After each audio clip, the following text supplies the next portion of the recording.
Texans 28, Giants 10. Welcome to Talking Giants, presented by SeatGeek. I'm your host, Bobby Skinner, here with my co-host, Justin Pennick. And we got to see the starters for the first time for our New York Giants in this game. Daniel Jones, we got to see him for the first time since his torn ACL versus the Raiders last weekend.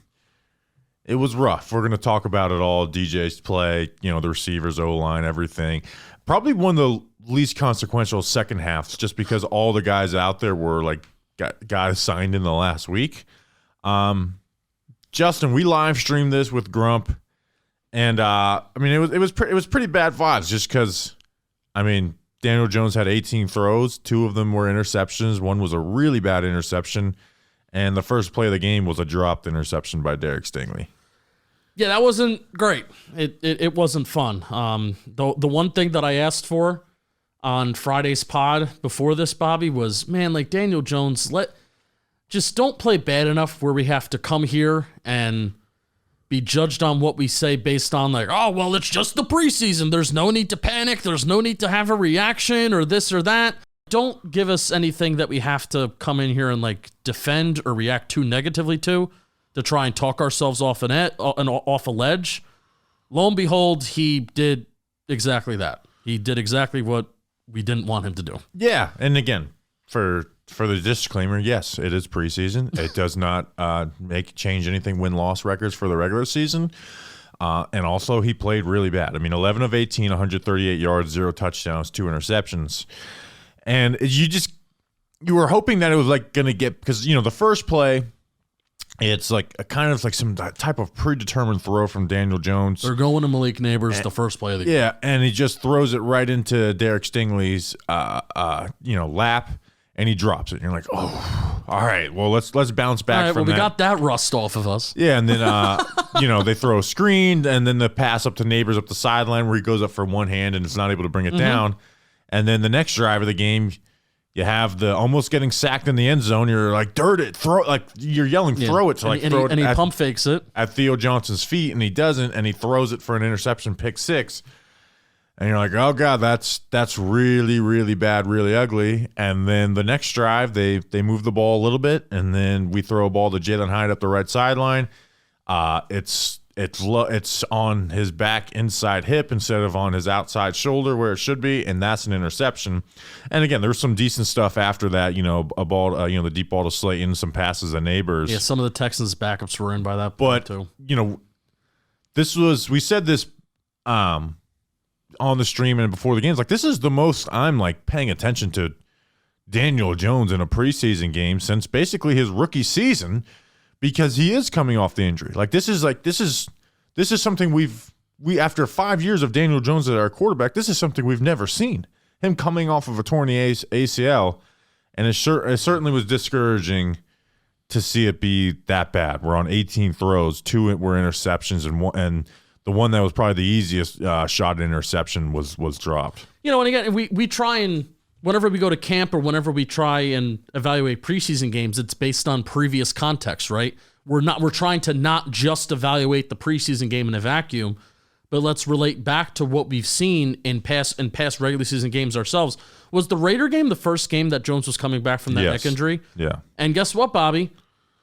We didn't see wild inaccuracies like we saw in the Raider game. But what we did see was an uncomfortable Daniel Jones. Clearly, Daniel Jones was not comfortable out there. Daniel Jones was making mistakes and making bad decisions that he has not made in the past, at least not that often throughout his career. He has his moments, his rookie year. You were mentioning the Buccaneers game in 2020 and then even in 2021. So, he has these moments of bad games, but we've never seen consistently Daniel Jones just making all of these bad decisions together. The Raider game, coming off that neck injury, and then you're tearing your ACL. And then this game, just generally, there were some throws that looked good, but generally just did not look comfortable and making these glaringly bad mistakes. Well, sure, and it's he's coming off the injury, maybe not comfortable, but the Jalen Petrie interception has nothing to do. It's just a bad decision with injury. Yeah, that has nothing to do with injury. And guess what? We're 3 weeks away from the season. It doesn't. You don't get medals for oh well, he was coming. Like these games matter, and especially for the Giants. Bill Parcells, you don't get medals for trying. Yeah, like the first 2 games of the year are so important for the Giants to win those games because it gets really tough after that. Like that doesn't make me feel any better. Like, oh well, okay, well, guess what? We're 3 weeks away, right? We're closer to the regular season than we are from the beginning of camp when he started doing 11 on 11 every single snap. Yeah. So that the whole he's coming off injury doesn't make me feel any better. No, because it makes you feel worse. You're 0-2, and because this is the first time we've seen him coming off this like this it makes me feel worse because it's like, oh, he is coming off injury. What are we getting from this Daniel Jones after the ACL tear? And our first sample of it was really bad. Yeah, I mean, first 2 games, and specifically, hey, let's just talk about Minnesota week 1. This preseason game, Bobby, I'm choosing to kind of say la vie. I'm choosing to let it go in through one ear, out the other. That this game doesn't matter to when the regular season starts. But what this stuff does matter for is preparing for the season, and it'll look really bad. Right. Like no shit. We're not saying the season's over off this game, but as you know, it looks bad and it matters. Yeah. The next time that I'm heavily putting on my evaluation glasses for Daniel Jones is when we see him against the Minnesota Vikings. I have to because I don't want to go through. That might be the next time we see him play. Right. I don't want to go through these next, 3 weeks, Bobby? I don't want to go through these next 3 weeks dreading week 1. I want to be excited. At least, give me some excitement for week 1. And if I have to be disappointed from what we see from Daniel Jones or even this New York Giants team, at least give me week 1 and maybe even week 2 because those first 2 games are winnable games. And you start out the season 1-1, 2-0, then it gives you energy and a push for the rest of the season. But if you start out 0-2, then your season is basically over. So I don't want to get myself too down on that when we're still almost an entire month away. Because honestly, like the good news is, Bobby, and why I'm kind of letting this Daniel Jones performance kind of brush off my shoulders a little bit, acknowledging how bad it was in a way. It's because the rest of the team in certain fashions did look pretty solid. The rest of our offensive notes are positive. Yeah. And to tie a bow on the Daniel Jones portion of this, Brian Dable in the post-game press conference said that there was an emphasis on play action and pushing the ball down the field. Which clearly there was. And, 4 of his 18 attempts were 20-plus yards down the field, which – I could do the math real quick, but that's like I think 20. It's over 20%. Yeah, which again, the league lead last year was 22%. Yeah, it's 22%. Yeah, right. And again, this is preseason; they're trying some things out. But he was 2 for 4. Like as bad as it was. It is why we like this type of offense of pushing the ball down the field because you have to. 2 for 4, 65 yards and an interception, right? You don't need to be perfect to create explosive plays, and you also had plays that weren't 20-plus yards, the back shoulders to Slayton, which there was a penalty on the defense on that, so it didn't count in the stat book, and then the Jalin Hyatt one-hander where he wasn't able to get his foot in bounds. You want to know why you need explosive plays? Because even though Daniel Jones looked like a horrible, horrible quarterback during the first half, it was 14-10 at halftime. That Darius Slayton big explosive play, 50-some yard play, it puts you down at the 1 yard line and it gives you a touchdown. It gave the Giants a touchdown and a reason to be in that football game. So even if you have like bad quarterback play and overall bad team play, if you're getting those explosives, even if you hit on 1 or 2, it could get you. It could keep you in a football game, or it can get you back in a football game. Yeah, absolutely. And again, two of the three really bad plays were not on deep passes. One was on a play action, supposed to throw it in the dirt, and the other one was a 7-yard hitch. So it doesn't always equate to not turning over the ball when you have the low average depth of target stuff. So you do like that. Now, obviously, we need to keep in mind that the completions on the explosive plays were against the backups when the Texans took their starters out. Yeah, but the Slayton throw was behind him when it should have been in front. The Slayton throw should have been a touchdown. Should have been. So the Slayton throw, because I said in my post-game notes, is like it wasn't great. It wasn't awful. But the main thing for me wasn't that it was – because it wasn't like this crazy underthrow. It was a little bit underthrown. The main thing is you want to put it on his outside shoulder – and not his inside shoulder. And the inside shoulder, the DB had his hand in literally in the catch space. If the DB, moves his hand, half a foot to the right, that's a pass breakup. you want to put it on the outside shoulder. And then when you go and look at the Hyatt play, that was another one on the inside shoulder. Like that is, coming off injury, whatever, we want to put those footballs on the outside shoulder to where the DB's not able to either make a pass breakup or have an interception. Yeah. But you're able to create those explosives. And I want to talk about Nabers and Slayton. But to me, the most impressive thing offensively was the offensive line. Again, let's note that Will Anderson, Danico Autry, Donnell Hunter, those guys didn't play. But at the same time, we've seen other Giants offensive lines and go against worse defensive lines and just look awful. And to be honest, they look dominant. Like that, the offensive line looked dominant in the first half. I don't give a shit if it's against backups. That's a bar that they needed to clear, and they did it. Right? Honestly, Thomas sometimes looked like the guy that was like the closest to giving up a pressure versus the other guys. Barnett was against him. Jermaine Elmanor did really well. Van Roten had a couple plays that weren't great, but solid. JMS looked good. Even Stenny looked good. And Jordan Renan had a tweet about, and different places track pressures and stuff differently, but there was one pressure on all the dropbacks from Daniel Jones. He was probably using next gen. You want to know who it was from?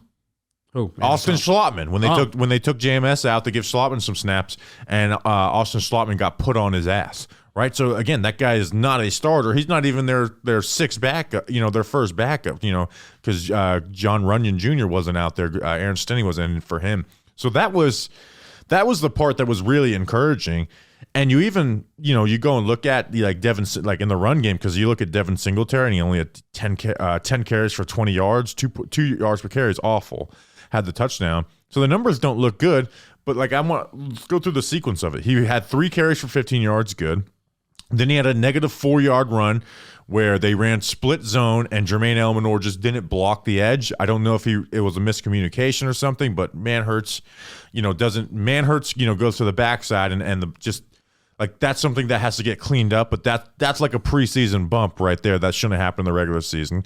You had a 2-yard run on a 3rd and 2. That's a successful run. Then a 5-yard run, and then they got to the 1-yard line from the Slayton, and it took them 2 times to get it in for a touchdown. Then a 1-yard run and then a 0-yard run on this crunch play where Theo Johnson gets to the wrong shoulder. So, like, overall, the offensive line was good in the run game. They were straight up dominant pass protection-wise, right? Like, that's like video game, you put it on rookie mode, like type of protection they gave Daniel Jones in the first half.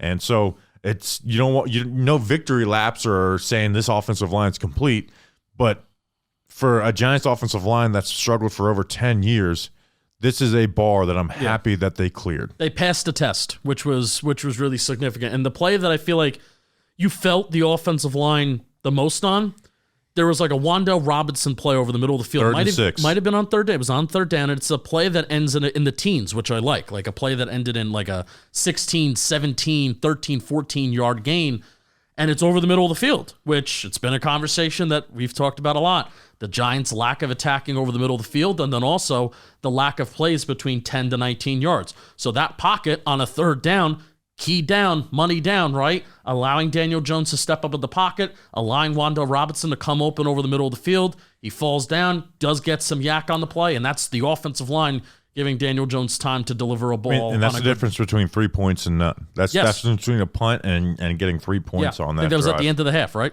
Yeah. With 1 minute and 33 seconds left on their own 40, that's the difference right there.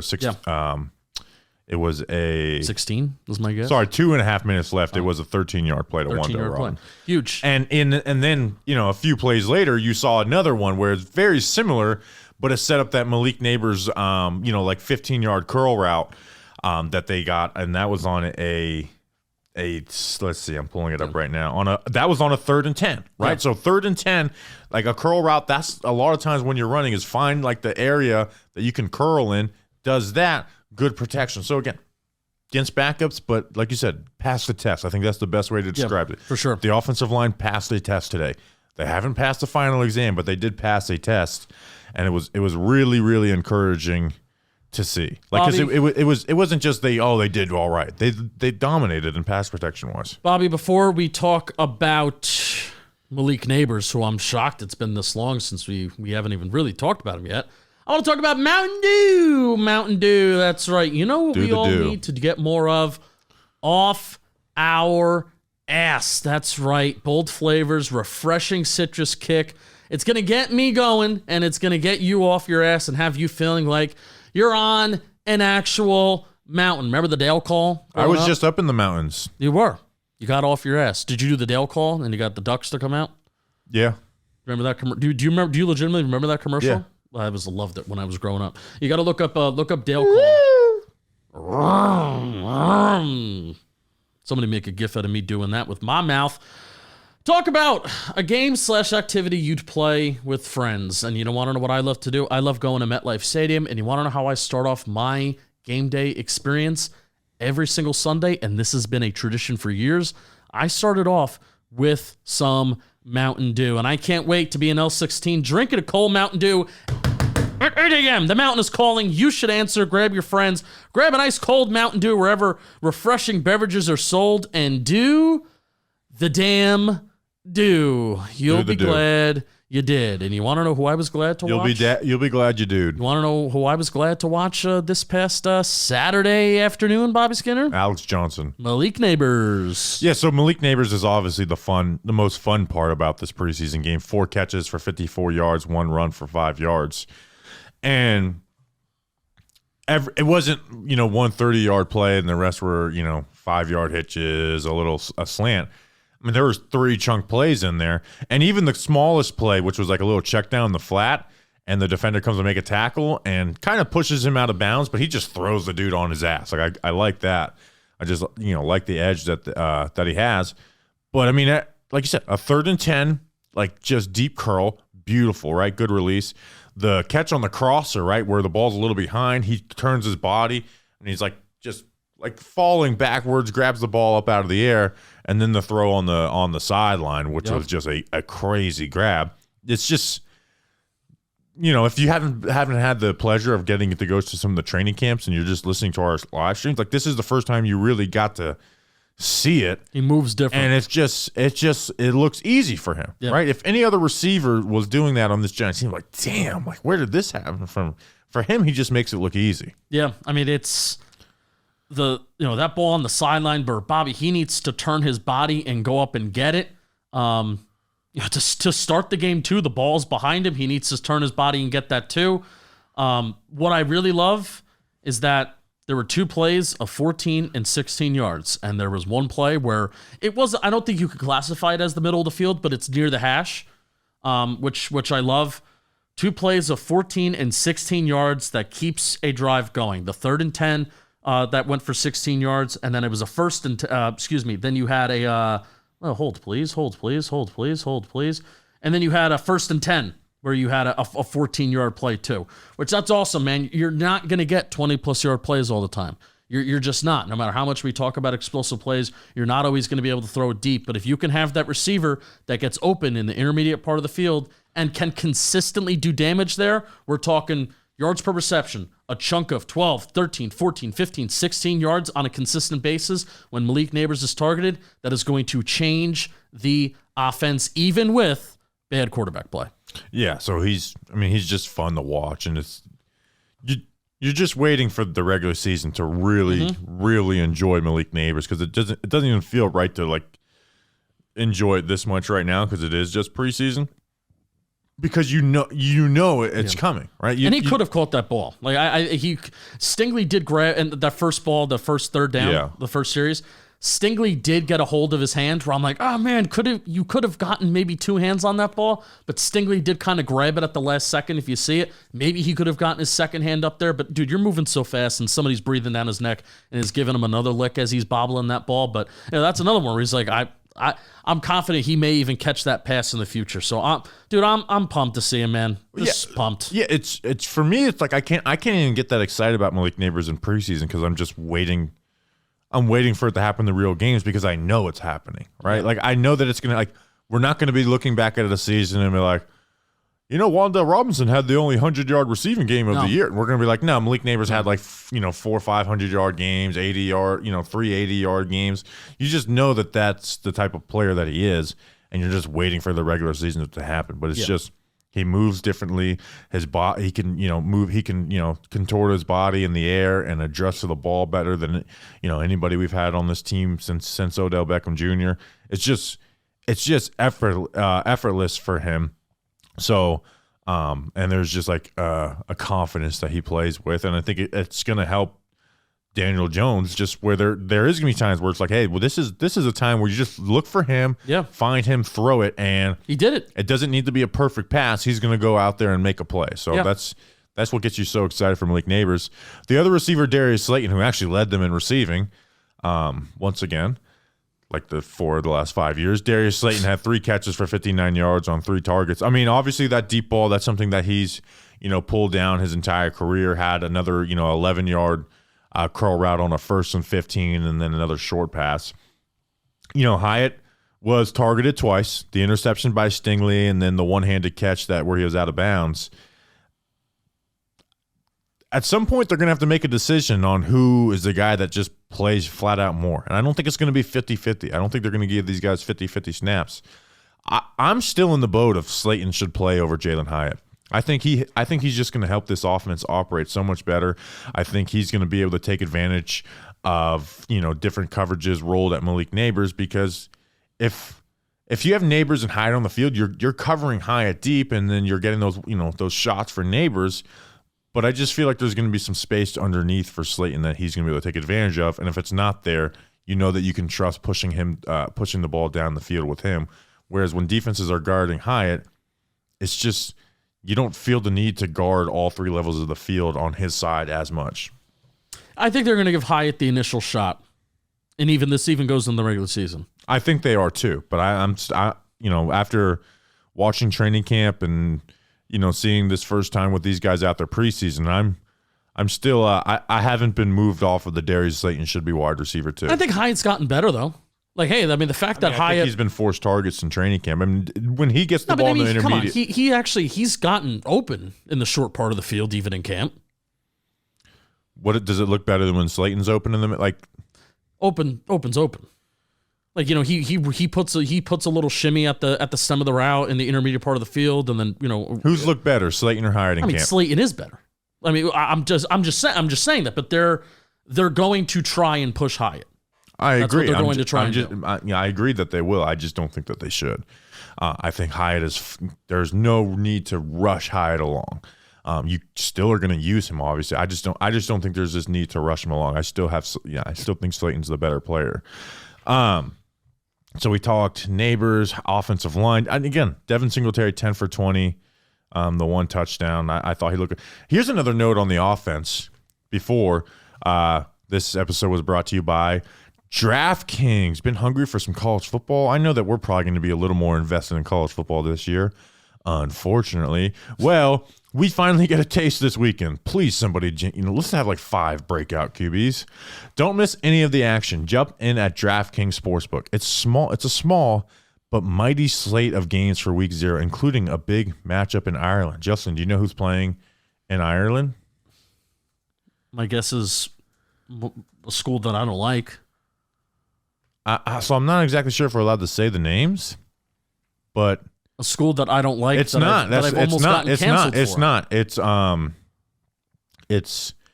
Jameis Winston's school versus Calvin Johnson's school. Nice. That'll be a good one.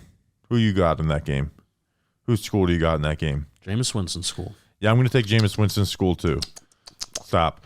Don't miss any of the action. Jump into DraftKings Sportsbook. You're not licking your fingers. You're supposed to be eating a W. So you're not just it's. Well, it was the lobster joke because he stole lobster. No, he didn't steal lobster. He was not supposed to be given free lobster. He was, and someone noticed. So don't slander my boy Jameis. It's a small but mighty slate of games for Week 0, including that big matchup in Ireland. This is going to be DraftKings' biggest college football season to date. Enjoy the ride. Now all the way through the expanded playoffs. Plus, all newbies get into the college spirit. Here's something extra special. New DraftKings customers bet $5 to get $200 in bonus bets instantly. By the way, if I was a huge college football fan, I would hate the college football playoff. As like an NFL draft fan, as looking for matchups and sometimes like good teams against good teams. This is sick. Yes, I love it. Score big with DraftKings all college football season long.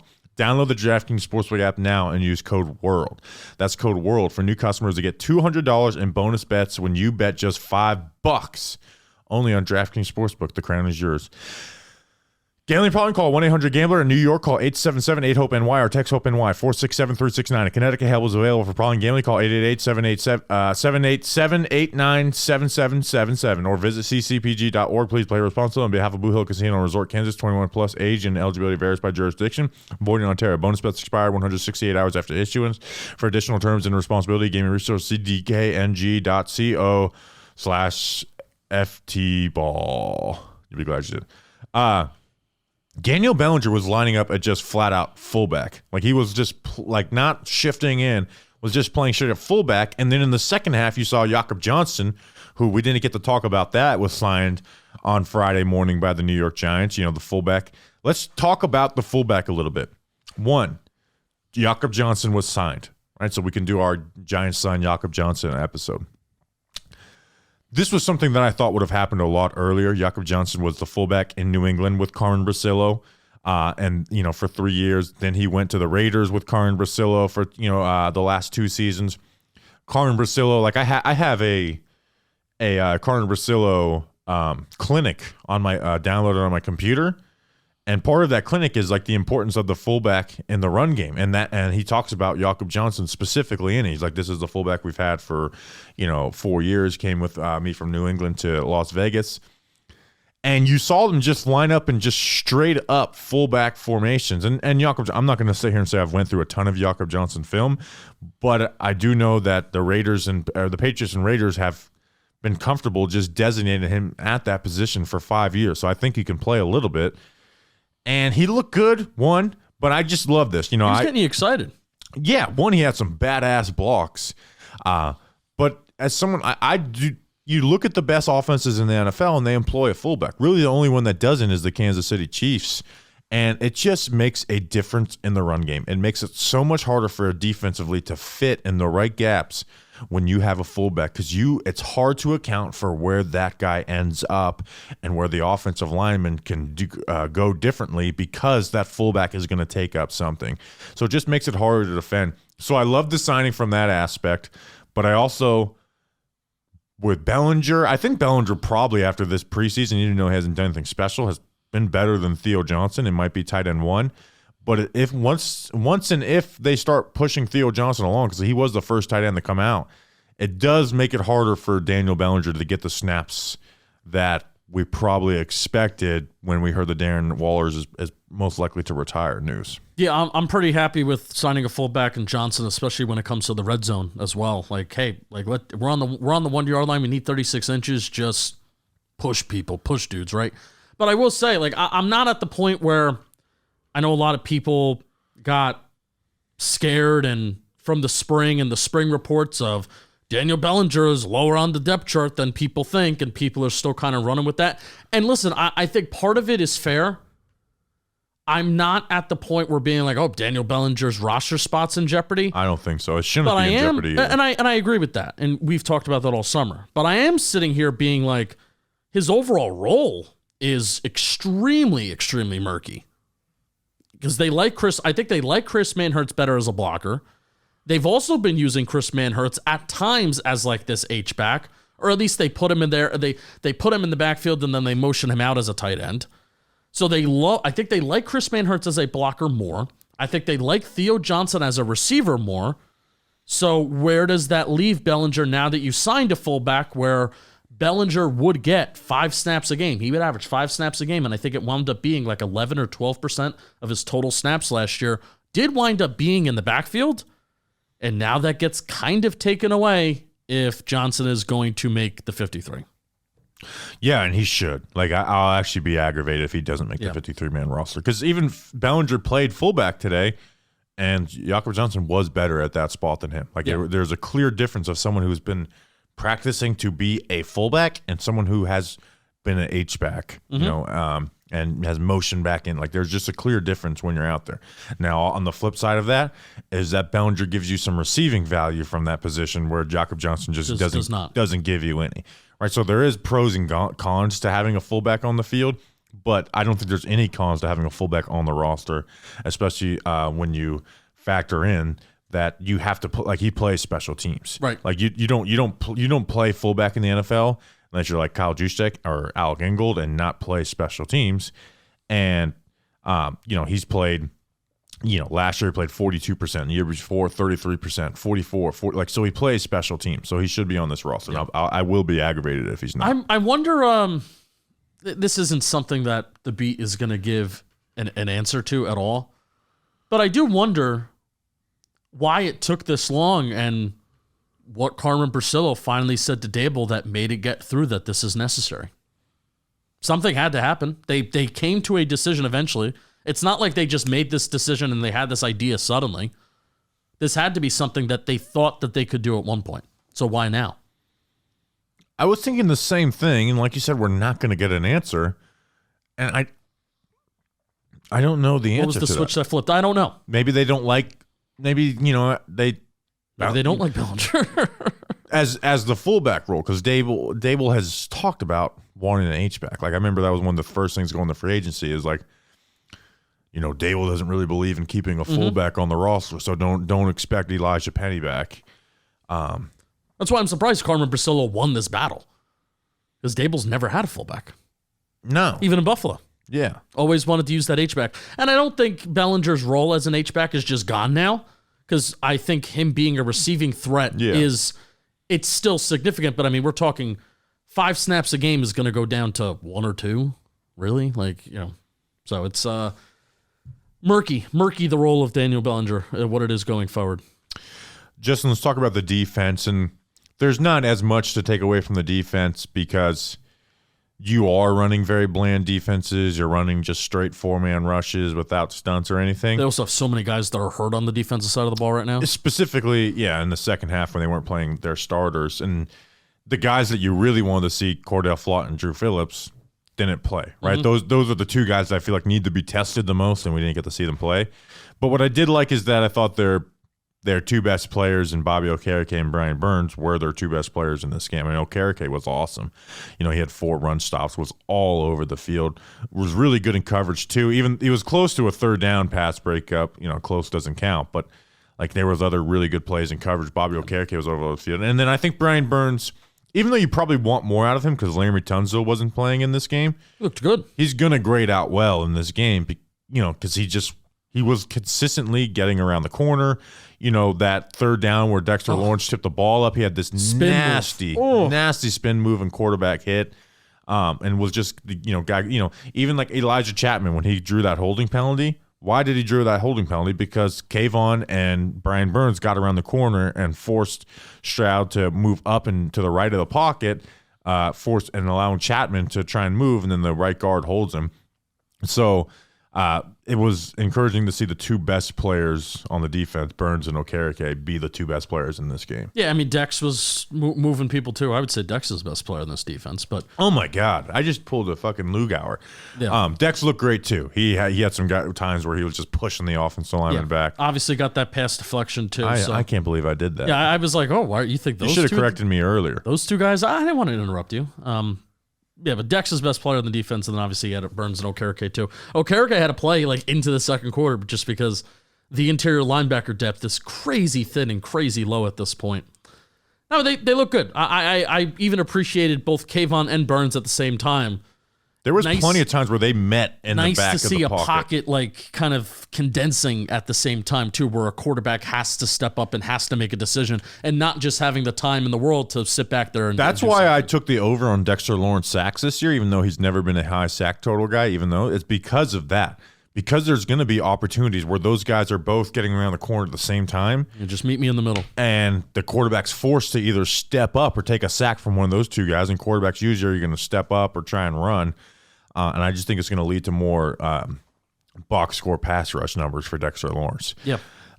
So that was good to see. Elijah Chapman, man, we've talked about him. He was a rookie minicamp invite turned undrafted free agent, and now he's getting snaps in their dress rehearsal with the first team. He's going to follow the Ryder Anderson He path. drew a holding call, in that game. There was a play where he chased down a running back up the sideline. J.J. Taylor. sucks.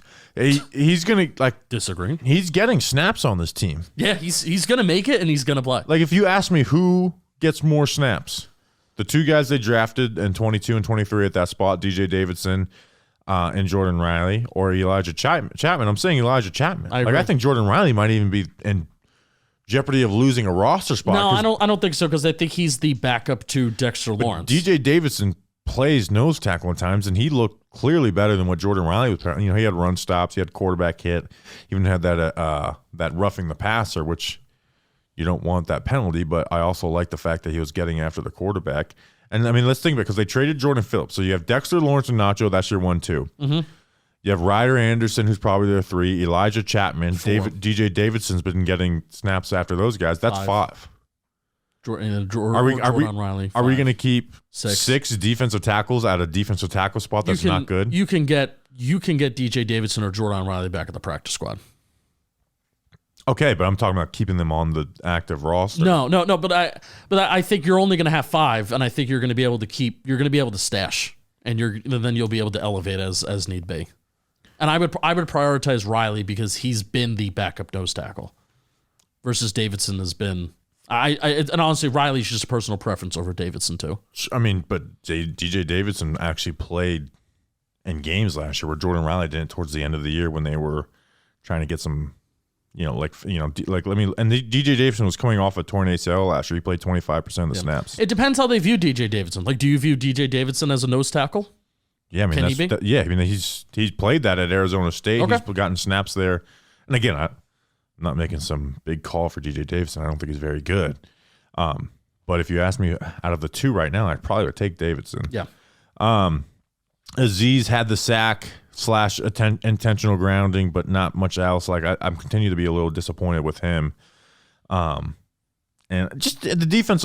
So the second half was really useless from the defense because you were playing just, again, guys that they signed. We went through the box score of like the individual defensive stats, and it's like you have KJ Cloyd who was just not even just cut, like guys who were signed because of injuries or got signed late in camp. KJ Cloyd, Mario Goodrich, Breon Borders, those guys got snaps. None of Jonathan these guys Sutherland, the summer with them now.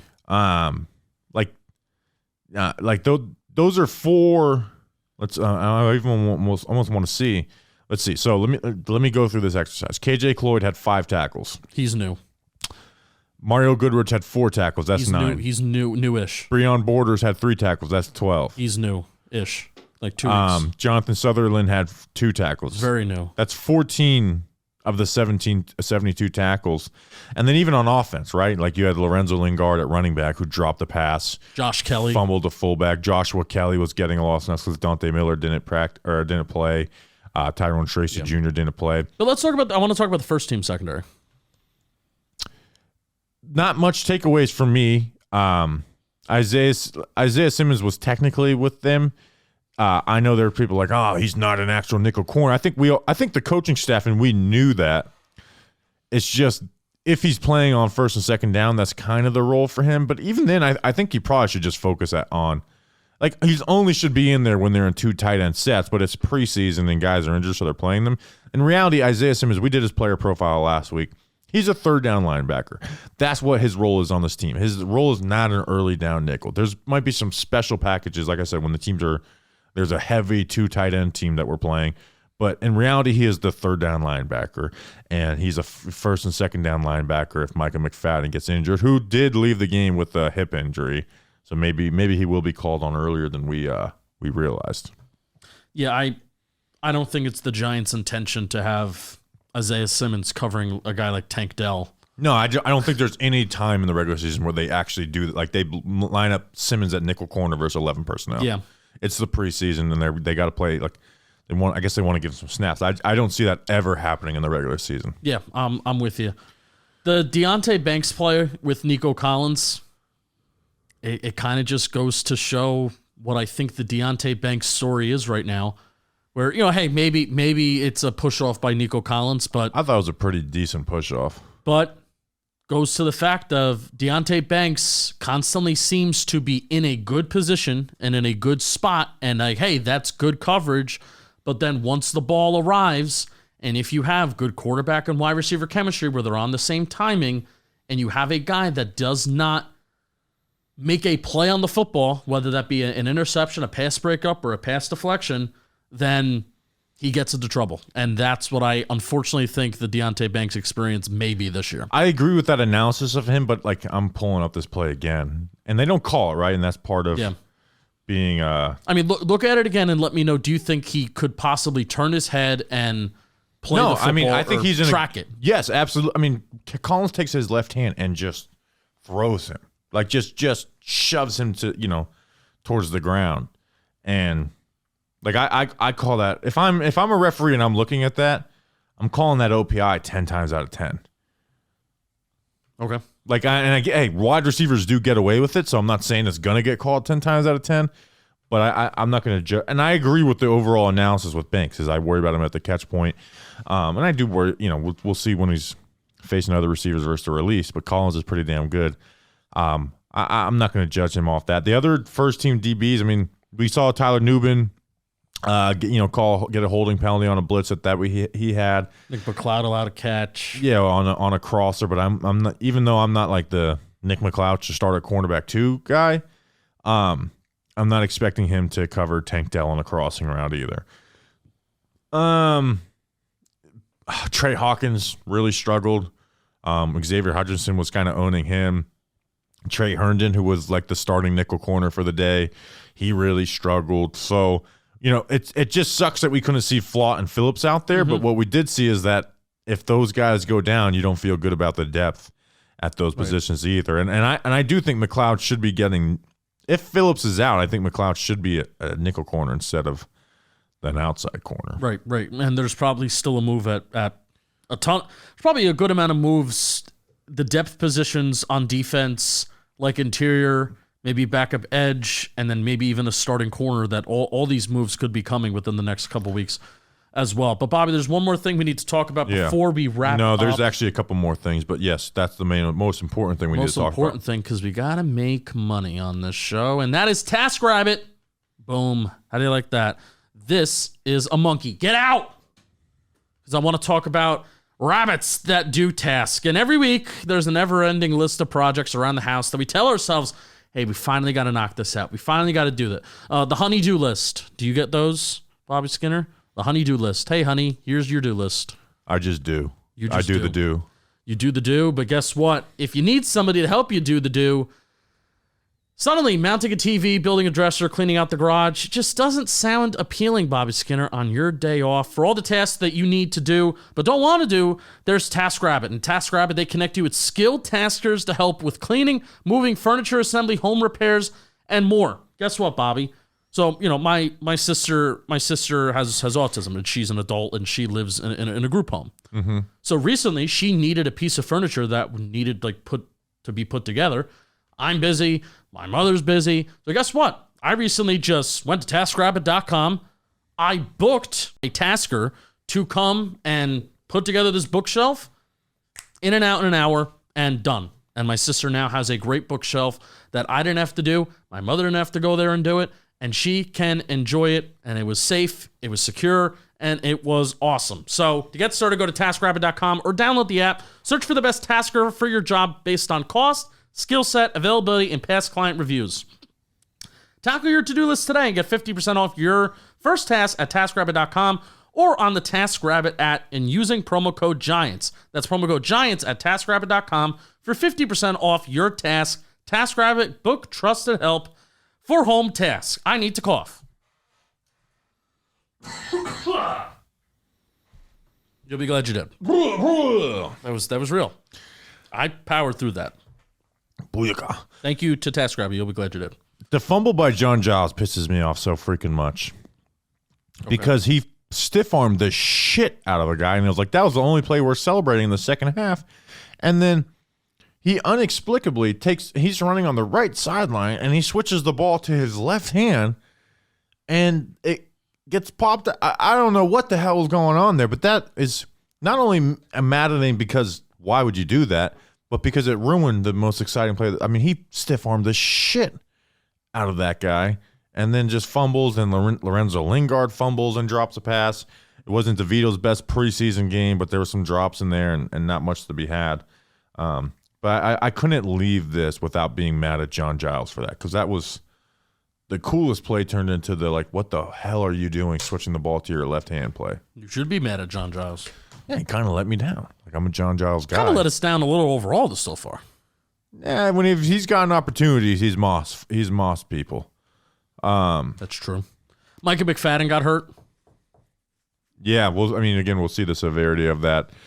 They called it a hip injury. I don't know how long that lasts, but I think we're seeing. We saw a little bit today. I like the talking point that you had on the stream today. I think we're seeing how much these linebackers are going to be tested in coverage. Yeah, you will. And the backup linebackers are. I mean, Beavers was awful. Adams got injured, but he was pretty bad when he was playing. KJ Cloyd was in there, but again, this specifically this defense, I'm not gonna react too much to total 11 guys playing, because it is very bland coverages. Where at least like a bland Wink Martindale defense is just flat out man coverage, which he likes to run.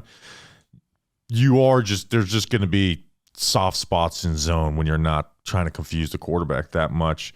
But at the end of the day, the linebackers are going to be tested in coverage, right? There's going to be a lot more, rally and tackle by the linebackers this year, and they're going to be called on. I think Micah McFadden had 5 tackles. I think 4 were in coverage. Yeah. All right, Justin. I mean, I'm good, right? Are you good? Yeah. The only thing I want to mention, Ryder Anderson had a nice play today. It's the only other note in my head that I want to say, because I love Ryder Anderson and I yell his name every practice. He got injured too. Oh, he did get injured too, and I didn't yell when Daniel Jones threw those interceptions. You want to know when I yelled the loudest today? When Ryder Anderson had that tackle for a loss. When I found out that Ryder Anderson was hurt.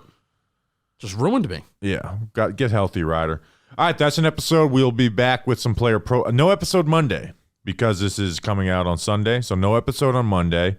But we'll be back to the player profile schedule on Tuesday, and I'll be back in Florida by then. So we'll see you then. Until then, let's go Big Blue.